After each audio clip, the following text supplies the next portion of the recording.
माँ बाप को कंटिन्यू थोड़ा सा समय देना चाहिए अपने बच्चों के लिए, जब तक कि वो अपने पैरों पे खड़ा नहीं हो जाता। नौकरी पेशा, किसान, यानी कोई भी अच्छे कर्म में वो आत्मनिर्भर नहीं होता, तब तक हमारी संस्कृति है कि बुजुर्ग साथ देते हैं। 25 साल तक बनता है, 20 साल तक समझ आती है तो भी चलता है। तो बात 15 से 25 के बीच में बच्चों पे बहुत से परिवर्तन आते हैं। आजकल तो ये कहें कि 12 साल से 25 के बीच में तो भी सही रहेगा। बड़ा एडवांस हो गया है आज का समाज, आज का यूथ, आज के टीनेज।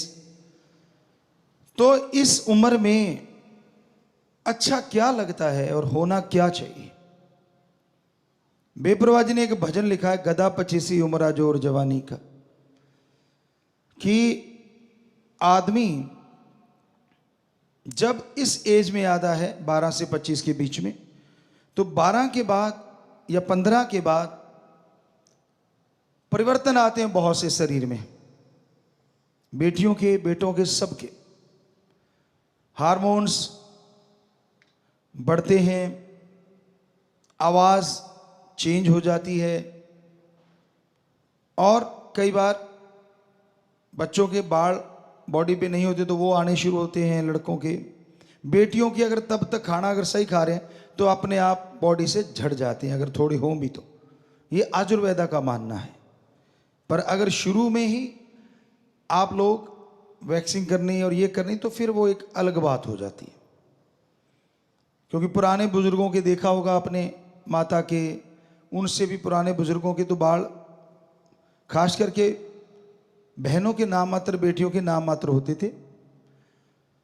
तो इस एज में सिर्फ हार्मोन्स चेंज नहीं होते, और भी विचारों में बहुत परिवर्तन आता है। इच्छाएं प्रबल हो जाती हैं और भावनाएं बेइंतहा बढ़ने लगती हैं, और फिर दोस्ती मित्रता के मायने समझ आने लगते हैं। माँ बाप को चाहिए अपने बच्चों को जैसे बचपन से 15 साल तक ले आए, वैसे ही उसके बाद भी उनसे जुड़े रहिए। वो क्या कहते हैं, कहाँ बैठते हैं, फ्रेंड सर्कल उनका कैसा है, इस उम्र में बेहद बेहद जरूरी है। जैसे कहते हैं ना, बेस आपका बन गया, दीवारें बन गई, ये उम्र है कि छत डल रही है। तो ये सारा मकान मजबूत तभी होगा अगर छत मजबूत है।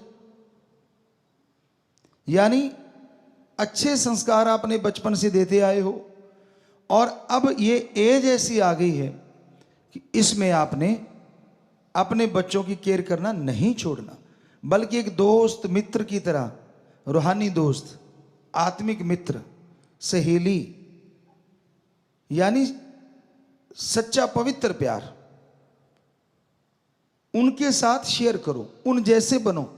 मतलब उसी एज में जब आप थे उसको याद करो, और आपको खुद मालूम होगा कि हाँ, इसमें ये परिवर्तन आते हैं, इसमें ये भावनाएं भड़कती हैं, क्योंकि आप उस मरहले से, उस पलों से गुजर के आए हो। तो आपको पता है, बच्चा तो नादान है लेकिन आप जानकार हैं। यही हमारी संस्कृति बेस्ट है, सर्वश्रेष्ठ है, क्योंकि इसी में ये चीजें हैं कि हम अपने बच्चों को गाइड कर सकते हैं, गाइडेंस दे सकते हैं। तो उनके साथ एक दोस्त की तरह, एक मित्र की तरह ट्रीट करोगे तो वो बाहर गलत सोबत में नहीं पड़ेंगे और गंदी मित्रता से बचे रहेंगे। इस एज में आके जब आपको लगता है कि आपका बच्चा कटा कटा रहता है, आज कहें तो शुरू से लेके 6-7 साल से लेके, अगर आपको लगता है कि बच्चा आपसे कटा कटा सा है, आंखें चुराता रहता है, आपको फेस करने से डरता है और चुप चुप रहने लगा है, तो समझ लो कोई बहुत बड़ी गड़बड़ हो गई है।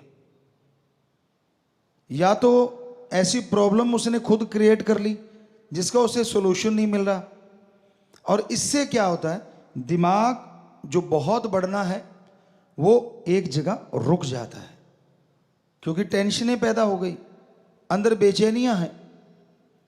तो तब आपका फर्ज बनता है, जब 5-4 दिन आप ऐसा देखें कि व्यवहार में बहुत परिवर्तन है, तो आप एक दोस्त की तरह, एक सहेली की तरह, माँ बाप अपने बेटे बेटी को मिलो, प्यार से बातें करो। वैसे हमने पिछली बार भी बोला था कि इन बच्चों के लिए आपको फ्रेंड टॉक,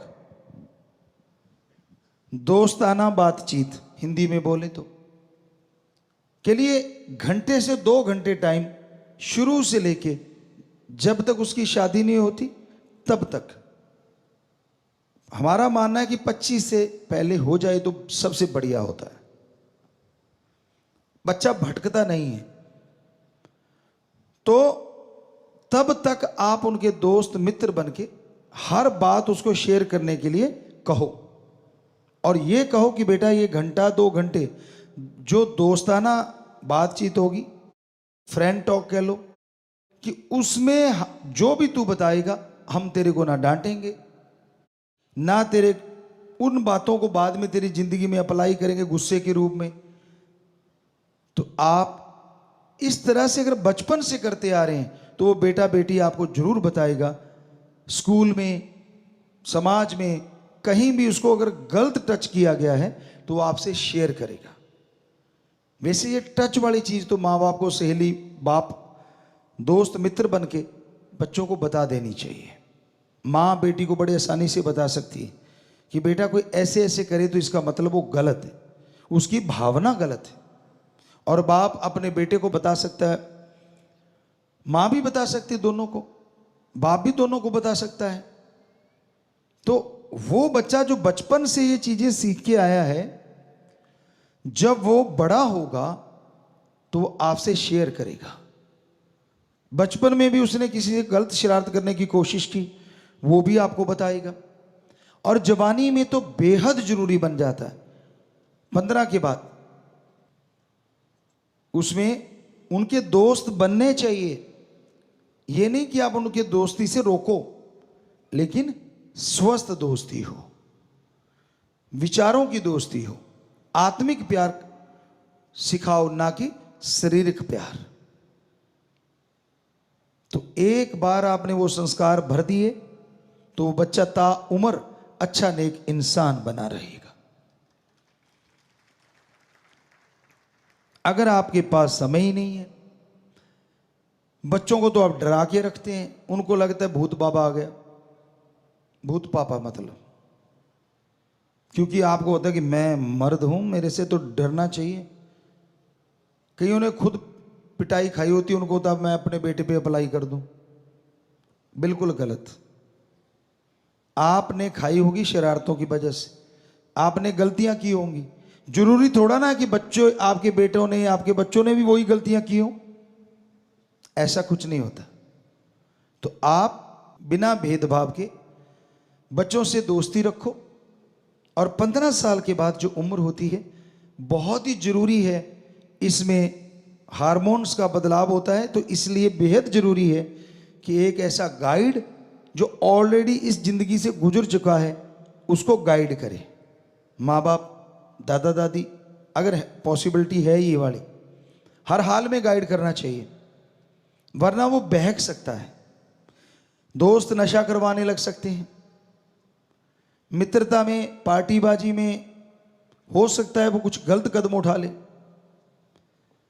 वैसे हमने पहले भी एक बार रिक्वेस्ट की थी, तो आज भी करते हैं पूरी दुनिया से, हमारे देश के राजा से, प्रजा से, विदेशों में जो भी राजा हैं, राजा का मतलब हम किसी को गलत वे में नहीं बोल रहे। पुरातन समय में, आज प्रधानमंत्री जी हैं, राष्ट्रपति जी हैं, अलग नाम पड़ गए, लेकिन उस समय राजा ही कहा जाता था। तो उसमें आगे जो मेन है वो सारे जो हमारे देश के मेन होते हैं, प्रधानमंत्री जी कह लीजिए, राष्ट्रपति जी कह लीजिए, इसी तरह सारे देशों के जो भी इस तरह के जिम्मेवार हैं, तो उन सब से हम जरूर प्रार्थना करेंगे हाथ जोड़ के।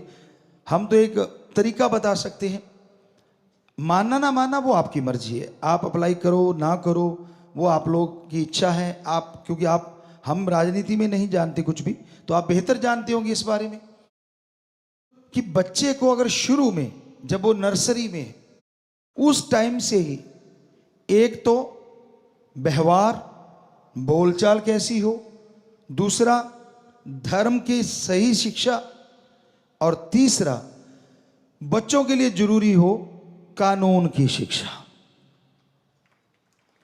उनको पता हो कि ऐसा करने से ये होगा, वैसा करने से वो होगा। बच्चे बहकावे में आ जाते हैं, कोई शातिर उनको गुमराह कर लेता है, चल भाई नशा करेंगे, चल भाई जेब काट लाते हैं, चल भाई चोरी करेंगे। तो बच्चे ने अगर बचपन से पढ़ा है कि चोरी की इतनी सजा, सजा का मतलब दुनिया से कट जाओगे, वहां तकलीफ झेलोगे, अगर वो शुरू से बच्चे को धीरे धीरे, अगर चोरी करते हो तो ये धारा, फला करते हो तो, कुछ एक धाराएं बेहद जरूरी है कि अगर किसी को मारते हो तो फिर क्या होगा, क्योंकि उनको कुछ मालूम ही नहीं होता। फिल्मों में बहुत गलत दिखाया होता है जेलों के बारे में, या बड़ा अजीबोगरीब होता है।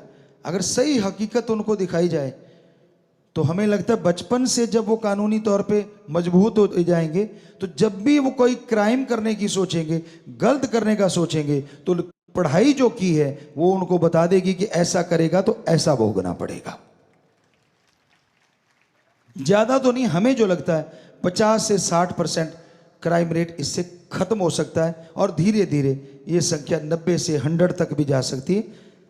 90% से 100% बच्चे रुक सकते हैं इन चीजों से, क्योंकि नन्ही कली होती है ना, उसमें जैसा आप डालते जाओगे वो वैसा ही बनता जाता है दिलो दिमाग में।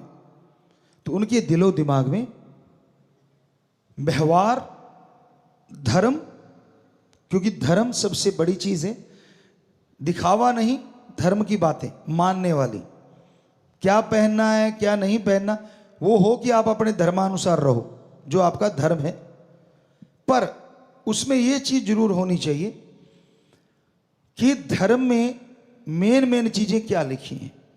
पाखंड नहीं करना, ढोंग नहीं करना, किसी का दिल नहीं दुखाना, और मेहनत की करके खाना, ठगी बेईमानी नहीं करना, इत्यादि इत्यादि। और कानूनन वो सीख जाएंगे। अगर ऐसा नहीं कर पाते, किसी वजह से ऐसे राजा महाराजा ऐसा कानून नहीं बना पाते, अब ड्यूटी है उन राजा महाराज की जो अपने बच्चों के राजा होते हैं या महाराज होते हैं। माँ बाप, दादा दादी, नाना नानी, पवित्र भावना सिखाओ उनको। रिश्तों के लिए पवित्र भावना क्या होती, क्योंकि 15 साल के बाद एक ही भावना है आज के टाइम में, और वो है तन की भूख, काम, वासना, और कोई भावना नहीं है, लुप्त प्राय होती जा रही। ऐसे समय में माँ बाप गाइड बन के उन्हें सिखाएं ब्रह्मचर्य क्या चीज है, इससे बॉडी कितनी पावरफुल होती है, कैसे इससे अपने दुख दर्द परेशानियों को आप खुद दूर कर सकते हैं। अगर आप ऐसा करेंगे, उनको गाइड करेंगे, तो मालिक जरूर कृपा करेंगे। वो बच्चे ही नहीं, समाज और देश को भी अच्छा बनाएंगे। और अगर आपका बच्चा, सोचिए, समाज में नाम कमाता है, देश में नाम कमाता है, तो गर्व किसको होगा? जिसका वो खून है, उसको होगा जिस समाज से वो ताल्लुक रखते हैं, उसको होगा जिस देश का वो नागरिक है। तो थोड़ी सी शिक्षा आपकी आपके बच्चे को वर्ल्ड फेमस कर सकती है, अगर आप टाइम निकालें तो हमारे सत्संगी बच्चे पढ़न तो करते ही हैं। आज हम ये भी चाहते कि आप ये भी पढ़न करो, कि हम ये टाइम अपने बच्चों को वक्त दिया करेंगे, और जो समाज के भले के लिए जिंदगी लगा रहे हैं उनका फर्ज है कि हमारी ये बातें लोगों तक पहुंचाएं। तो जोर से नारा लगा के हाथ नीचे कर लो, मालिक बहुत बहुत खुशियां दे दिया में रहमत से नवाजे। तो ये आपने आज पर्ण किया, इसको निभाना सिर्फ इसलिए नहीं कि आप खुदगर्ज हैं, सिर्फ इसलिए नहीं कि आपकी स्वार्थ सिद्धि होगी, इसलिए करो ताकि पूरा समाज, पूरा देश, पूरा विश्व फिर से कुटुंब बन जाए, गम दुख चिंता मारा मारी से मुक्त हो जाए, और खुशियों से, प्यार मोहब्बत की गंगा से माला माल होते हुए वो चैन की जिंदगी जी सके, आत्मिक शांति की जिंदगी जी सके। सो उस समय बच्चों का साथ दो। छोटी मोटी गलती है उसको बताओ, रिएक्ट इस तरह का करो कि प्यार से, मारा मारी नहीं, डराना नहीं। क्योंकि अगर छोटी सी भी आप बात उनकी नहीं बताते उनको गलती, तो बड़ी बड़ी गलतियां करने लगेगा। बच्चों को इस तरह से रखो कि उनकी नाजायज मांग कभी पूरी ना करो। क्या होगा? थोड़ा रोएगा, थोड़ा चिल्लाएगा। हमारा प्रैक्टिकली है ये किया हुआ, लाखों बच्चों को देखा भी हमने। और उसके बाद वो शांत हो जाएगा, उसको पता लगेगा अच्छा ये चीज चाहे मैं कुछ भी कर लूं मुझे नहीं मिलने की। पर आप तो मोह ममता में डूबे हो, इसको कहते हैं मोह ममता। अच्छा मेरे बेटे ने ये मांगा, ले बेटा इससे दुगुना, ले बेटा इससे तिगुना। और बड़ा होके जब वो क्राइम करता है या गलत जगह जाता है, फिर आप कहते हैं ऐसा क्यों हो गया। तो उसी समय जब जड़ अभी पनप रही है, अच्छा ही खुराक दो। बच्चों को शिक्षा इस तरह की दो कि वो बच्चे नेक बने, अच्छे बने। तो जब बड़ा बच्चा हो गया, आपने उसकी नींव अच्छी रखी हुई है, तो मकान भी बढ़िया बनेगा। वो नौजवान हो सकता है शास्त्राम जी गिनेस वेलफेयर फोर्स विंग के सेवादारों की तरह लोगों की जान बचाने में अपनी जिंदगी लगा दी। हो सकता है कोई साइंटिस्ट, कोई डॉक्टर बन के, जो आजकल बिजनेस बन गई है हर चीज, वो एक सही तरीके से जो हजारों में काम होता है वो 400-500 में करके लोगों का भला कर दे। कितनी दुआएं आप लेंगे। तो हमारा काम बताना होता है।